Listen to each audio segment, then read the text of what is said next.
شیطان نے اللہ سے ایک مہلت مانگی، اس نے قیامت تک کی زندگی مانگی اور ساتھ ہی انسانوں کی رگوں میں خون کی طرح دوڑنے کی طاقت بھی طلب کی۔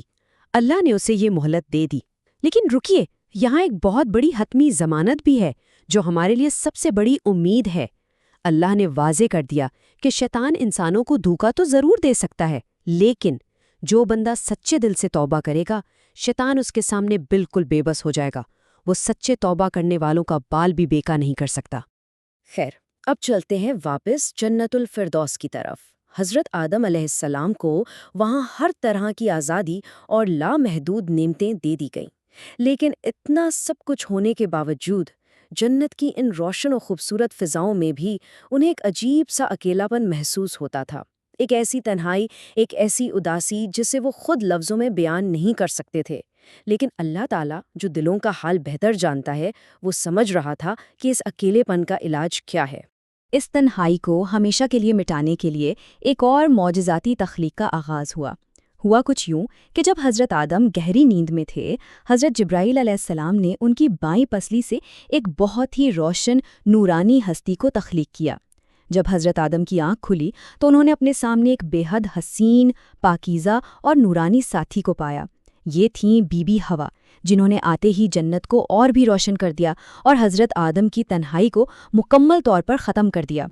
اور یہیں سے انسانی تاریخ کے سب سے پہلے اور پاکیزہ ترین نکاح کا تصور ابھرتا ہے۔ حضرت جبرائیل نے حضرت آدم کو روکا اور بتایا کہ بیوی حوا کے قریب جانے سے پہلے انہیں باقاعدہ نکاح کرنا ہوگا اور مہر ادا کرنا ہوگا۔ اب آپ سوچیں گے کہ جنت میں مہر کیا ہو سکتا ہے؟ دولت؟ بالکل نہیں۔ یہ مہر تھا اللہ کے پیارے حبیب حضرت محمد صلی اللہ علیہ وسلم پر عقیدت کے ساتھ درود بھیجنا۔ سوچئے، یہ کتنی خوبصورت اور روحانی شروعات تھی ہماری۔ اب سب کچھ سیٹ تھا، جنت کے تمام باغات، تمام میوے، ہر چیز ان کے لیے حلال تھی، لیکن اس پوری لامحدود آزادی میں بس ایک چھوٹی سی، ایک اکیلی پابندی تھی۔ اللہ نے انہیں ایک مخصوص درخت، جسے عام طور پر گندم کا درخت کہا گیا ہے، اس کے قریب جانے سے منع کر دیا۔ یہ پوری جنت میں ان کی واحد باؤنڈری لائن تھی، اور حقیقت میں یہ ہم انسانوں کے لیے فرما برداری کا سب سے پہلا اور سب سے عظیم امتحان تھا۔ لیکن شیطان چپ بیٹھنے والوں میں سے کہاں تھا؟ اس نے جنت کے محافظوں کو دھوکہ دینے کا ایک بڑا ہی مکارانہ اور مرحلہ وار پلان بنایا۔ سیدھے تو وہ جا نہیں سکتا تھا، اس لیے اس نے پہلے ایک مور کو امر ہونے کی جھوٹی دعاؤں کا لالچ دیا، پھر دروازے پر پہرا دیتے ہوئے سانپ کو چکما دیا اور اسے بھی لالچ دی، اور پھر وہ سانپ کے منہ میں چھپ کر اللہ کے حکم کو ظاہری طور پر توڑے بغیر بڑی خاموشی سے جنت کے اندر گھس گیا۔ کیا پلاننگ تھی اس کی دھوکہ دینے کی؟ اندر پہنچنے کے بعد بھی اس نے ڈائریکٹ حملہ نہیں کیا۔ اس نے جھوٹے آنسوؤں اور جذباتی باتوں کا ایک ایسا الجھا ہوا جال بنا جس میں بی بی حوا کا معصوم دل الجھ گیا۔ اس نے روتے ہوئے دعویٰ کیا کہ وہ ان کے مستقبل کے غم میں رو رہا ہے کیونکہ انہیں جنت سے نکالا جانے والا ہے، اور اس نے جو سب سے خطرناک ہتھیار استعمال کیا نا، وہ تھی اللہ کے نام کی جھوٹی قسم۔ بی بی حوا اپنی معصومیت میں یہ تصور ہی نہیں کر سکتی تھی کہ کوئی اللہ کی جھوٹی قسم بھی کھا سکتا ہے، اور بس وہیں ان کا دل پگھل گیا۔ اس جھوٹی قسم اور ہمیشہ جنت میں رہنے کے لالچ میں آ کر بی بی حوا نے وہ منع کیا ہوا پھل چکھ لیا اور حضرت آدم کو بھی پیش کیا، اور پھر وہ لمحہ آیا جس نے سب کچھ بدل کر رکھ دیا۔ وہ لقمہ گلے سے نیچے اترتے ہی ان کے جسموں پر موجود وہ نورانی چمکتے ہوئے جنتی لباس ان سے چھن گئے، وہ خوشبو غائب ہو گئی، اور اس کی جگہ ایک انتہائی شدید ڈر، شرمندگی اور ندامت کے احساس نے لے لی۔ اس نادانستہ نافرمانی کا نتیجہ کیا نکلا؟ انہیں زمین کی طرف اتار دیا گیا۔ ذرا سوچیے اس لمحے کو، نورانی جنت کی ان پرسکون فضاؤں سے نکل کر اب انہیں زمین کی بھاری اور ٹھوس حقیقت کا سامنا کرنا تھا۔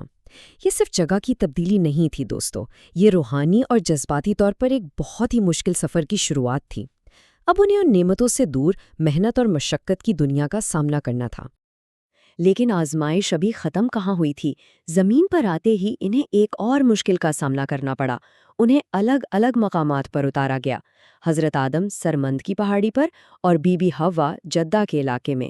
ان دونوں کے درمیان میلوں کا فاصلہ تھا۔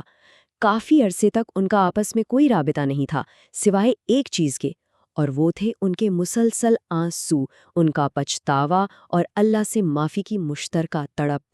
کئی سالوں کے غم اور سچی توبہ کے بعد آخرکار اللہ کی رحمت کو جوش آ ہی گیا۔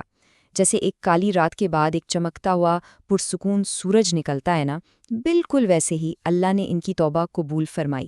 اللہ نے انہیں معاف کیا اور پھر سے ایک ہونے کا، ملنے کا حکم دیا۔